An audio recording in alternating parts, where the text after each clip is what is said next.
En el reino animal, los conceptos macho y hembra se basan estrictamente en características biológicas y fisiológicas. Aquellos que pertenecen a este conjunto de seres vivos no poseen una diversidad sexual amplia ni la capacidad de razonar como el ser humano. Este mismo es algo más complejo y no puede reducirse a tales conceptos, ni verse forzado a obedecerlos. El ser humano es la única especie capaz de definirse y autopercibirse en base a lo que siente. Pero esto no siempre fue así, ya que la revolución de género que ocurre actualmente llegó demasiado tarde para algunas generaciones, y en el pasado, tus genitales y tu físico eran lo que determinaban tu sexo, género y persona, hombre y mujer, masculino y femenino. Dentro de estos dos géneros se depositaron distintos atributos sociales y emocionales, al igual que distintas expectativas y maneras específicas de conducta, como por ejemplo la conceptualización antigua de la feminidad, la cual estaba arraigada al rol social de la mujer, vista como sumisa, frágil y poco competitiva laboralmente, destinada a complacer a su pareja y a mantenerse a un costado de su vida, además de dedicar tiempo completo a la familia y a su hogar. A diferencia del concepto anterior, al hombre se lo asociaba al modelo tradicional masculino, el cual definía qué pensar, sentir o actuar. Pongamos ejemplos. No poder llorar es uno de ellos. Desde pequeños, al sexo masculino se nos ha enseñado que debemos ser fuertes y sobreponernos ante la angustia, la tristeza y la frustración en silencio. Relacionamos las lágrimas y la tristeza con fragilidad y debilidad. No debemos mostrar sentimiento alguno y menos tener empatía. Debemos ser viriles, valientes y competitivos. Dicho modelo de masculinidad hegemónica ha defendido desde siempre valores como la agresividad, la invulnerabilidad, el poder sobre otros y estar dispuestos y activos sexualmente siempre. Características que el hombre debe mostrar y reafirmar constantemente. Características que tienen consecuencias. La masculinidad tóxica es un término que alude a una serie de comportamientos y patrones nocivos asociados a ideas tradicionales de lo que implica ser hombre. Estas normas impuestas por la masculinidad tradicional impactan de manera negativa en la salud física y mental de la población masculina. A continuación, se buscará explicar el concepto de la masculinidad tóxica con una serie, una película y una obra de animación japonesa o anime, con los cuales se podrá relacionar para brindar una mejor comprensión posible a través de estos recursos audiovisuales.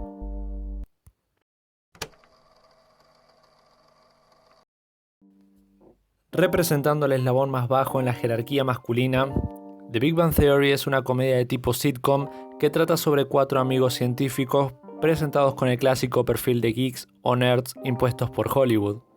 Su humor se basaba en chistes con referencias a cómics, física, películas y series de ciencia ficción, pero además en ver cómo ellos eran normalmente humillados y convertidos en objeto de burla por su escasa hombría, a diferencia de cualquier personaje masculino habido en una sitcom. La serie nos deja ver a lo largo de sus 12 temporadas ciertas actitudes que denotan un complejo sexista entre los personajes principales, desde reducir el acoso a un chiste, expresar comentarios misóginos que degradan a las mujeres, hasta el silencio del resto del grupo cuando presencian estas actitudes de sus amigos. Entre las tantas cosas que llamaron mi atención, me detuve a analizar de quiénes provienen todo esto. Estamos hablando de rechazados sociales que hasta el día de hoy sufren bullying debido a no cumplir con el rol estereotipado del género masculino. Al final, no parecen haber aprendido nada de sus experiencias y parece que no les interesa diferenciarse de aquellos que los discriminaban. Además de ser víctimas, terminan siendo parte del problema detrás de la masculinidad frágil.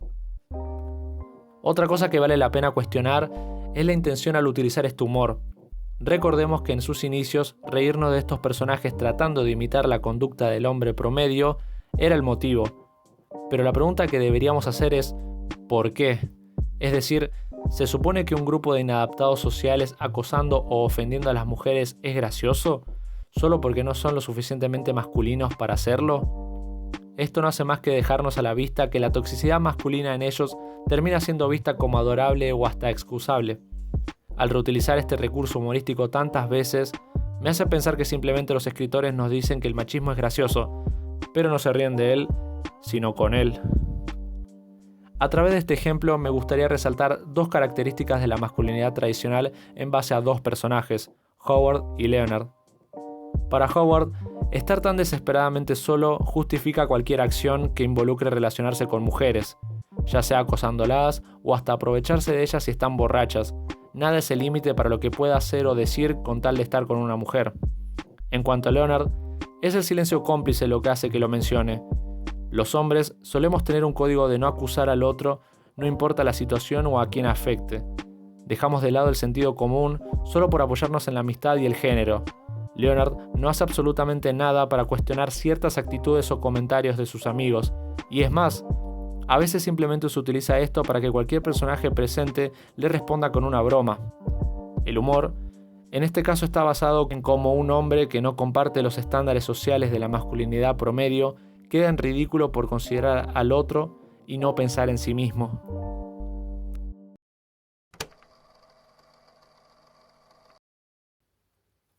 A veces siento que gran parte del público que fue a ver el Club de la Pelea de David Fincher en 1999 se llevó una sorpresa más que inesperada. Como que fue vendida como una película de acción más, de la cual solo se esperaba una trama previsible, en la cual solo se destacaría la participación de actores reconocibles y consagrados de la época. Sin mucho éxito en taquilla, invisible ante los ojos de la academia y otras ceremonias, ¿quién se hubiera imaginado que en realidad esta película contenía un mensaje más profundo? Como una crítica hacia el consumismo y a la sociedad que lo avala, el estilo de vida capitalista, las desigualdades sociales, la soledad, la salud mental y, entre tantas, la representación más cruda de la hombría contemporánea. Asumiendo que ya todos vimos el Club de la Pelea, y para no perder tiempo, comenzaré relacionando la película con el concepto en cuestión. Luego de la revelación de que el personaje coprotagonista de la película, Tyler Durden, es realmente una representación ilusoria de la imaginación de Jack, interpretado por Edward Norton, concluimos que él fue quien organizó tanto los actos vandálicos que los miembros del Club de la Pelea perpetraron en la ciudad, así como la creación del mismo club. La invención del Club de la Pelea se relaciona directamente con la concepción típica aceptada y, entre comillas, la afirmación biológica de que el hombre siempre está predispuesto a ser violento. Quienes asisten al Club de la Pelea son hombres que reprimen sus emociones, que no tienen la capacidad para pedir ayuda, marginados sociales que atribuyen todos los males de la sociedad actual al declive de los roles de género tradicionales, quienes creen que la sociedad actual los domestica y los aísla por pensar como antes. Ellos creen que están en una guerra y se encuentran perdiéndola, y encontraron en la confrontación física una especie de estímulo que les recuerda que están vivos. Pareciera que la vida de esos hombres estaba vacía hasta que llegó el Club de la Pelea para calmar sus frustraciones en una catarsis violenta llena de golpes y sangre. Esto no hace más que representar el tipo de masculinidad que nos delegaron las generaciones anteriores, aquella que declaraba qué tipo de conductas debías tener, qué rol debías cumplir y, sobre todo, que si tenías un problema con alguien, resolverlo con una pelea.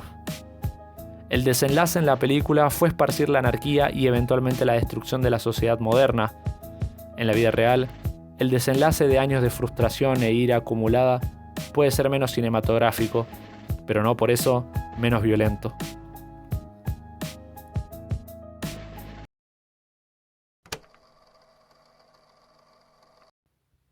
Para finalizar con esta sucesión de producciones, decidí concluir el video con Beastars, un anime que nos sitúa en un mundo de animales antropomórficos que lograron crear una sociedad en la que los carnívoros y herbívoros coexisten en paz.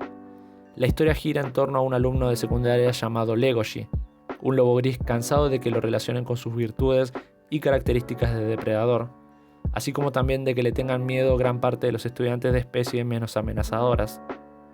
Quise mencionar esta serie porque, entre las muchas cosas que hace bien, retratar la masculinidad tóxica es una de ellas.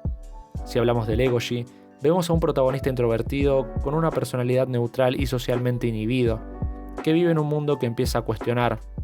Él es consciente de la fuerza que posee, pero no se siente cómoda con ella.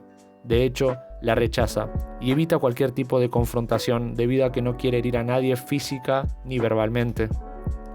Veo esto como una crítica a características comunes que establece la masculinidad hegemónica, como la de ser viril gran parte del tiempo, socialmente eficaz y estar dispuesto a pelear si la situación lo requiere. A diferencia de otros animes, nuestro protagonista no es un héroe shonen típico que lo único que quiere hacer es entrenar y llevarse bien con todo el mundo. Legoshi es más bien tímido y le cuesta mucho comunicarse con sus compañeros. Rechaza su estatus social impuesto como depredador y prefiere pasar desapercibido. Además de él, conocemos a más personajes como Bill, el perfecto retrato del estereotipo masculino. Él es todo lo opuesto al Legoshi. Es un tigre que se enorgullece de ser un carnívoro y vemos cómo para él el fin de ser uno decente justifica los medios. Medios como el de utilizar drogas o romper la ley. Ellos tienen una pelea que se podría asemejar con el choque generacional que vivimos. Por un lado, están las cualidades y virtudes que debemos aspirar a tener, explotar el potencial físico y obedecer las exigencias que la sociedad nos impuso, y por el otro, la empatía, la sensibilidad y la determinación por romper ese antiguo paradigma. Uno de los grandes aciertos de la serie es su manera de transmitir los prejuicios más comunes entre los hombres, ya sea hacia los tabúes sexuales, denigrando a aquellos que no comparten los gustos promedio, o a la escasa o activa vida sexual que puede tener uno, entrometiéndose y exhibiendo la intimidad de otros sin consentimiento alguno. De hecho, estos conceptos están bien reflejados en la escena de la cafetería, en donde los carnívoros escuchan atentamente el relato de Bill sobre la última vez que tuvo intimidad. Mientras que la mayoría opina y hablan sobre el tema, Legoshi se aísla, con la esperanza de que eventualmente dejen de hablar. Esto le llama la atención a Bill y debido a su olfato rápidamente expone su virginidad, lo que hace que se sienta avergonzado y con un fuerte impulso de que se termine la conversación. Honestamente es de admirar cómo la autora supo expresar en su obra las problemáticas sociales que involucran la virginidad tanto en el sexo masculino como en el femenino. Nótese cómo para los carnívoros, el hecho de que Legoshi siga siendo virgen es motivo de humor y hasta preocupación, al punto tal de que lo presionan socialmente para que salga con una estudiante que ingresó hace poco, solo porque es una loba como él. Y en el caso de Haru, su libertad sexual le ha costado su reputación, ya que la escuela entera desaprueba su conducta, todos la juzgan únicamente por lo que escucharon y escuchan de ella, sin siquiera conocerla. Es muy triste saber que hasta el día de hoy, ambos sexos son víctimas de un espectro tan característico de la masculinidad tóxica, como lo es el prejuicio hacia la virginidad. Para los varones es visto como una especie de maldición que cargan aquellos individuos inferiores que no ocupan adecuadamente el lugar que la sociedad les otorgó al nacer hombres. Y para las mujeres, el equivalente a pureza y decencia, pero perderla es sinónimo de promiscuidad. ¿Hasta cuándo vamos a seguir obedeciendo ciegamente los cánones que la sociedad impuso como normales, comunes o comprensibles? ¿Cuántos chicos que no son necesariamente agresivos o malos tienen que seguir intentando cumplir una expectativa que la sociedad les exige, solo para terminar siendo parte del problema? ¿Cuántos Jack deben recibir golpes directo a la cara solo para sentirse libres? ¿Cuántos Tylers existen allá afuera que piensan resolver todos sus problemas utilizando la violencia? ¿Cuántos Legoshis tienen que haber para empezar a cuestionar la figura masculina tradicional?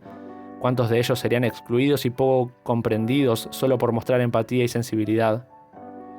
El mundo parece no parar de girar, pero hay algunas cosas que no van a cambiar, a menos que dispongamos de la voluntad para entender y escuchar al otro. Con esto me refiero a que nadie tiene derecho a influenciar en tus decisiones, pensamientos y conductas. Nadie puede decirte qué cosas no son masculinas y cuáles no son femeninas. La vida es muy corta como para preocuparse por ser un verdadero hombre o una mujer íntegra. Mi postura siempre va a ser la de sé lo que vos quieras ser, en tanto respetes al otro y no le influyas daño físico ni emocional. No es necesario que te guste el sexo si no llama tu atención, ni tiene nada de malo ser virgen, y definitivamente no está mal si te gusta algo que al resto no. Viví a tu manera para que el día de mañana puedas decir que lo hiciste y estar orgulloso de que lo hiciste a tu manera.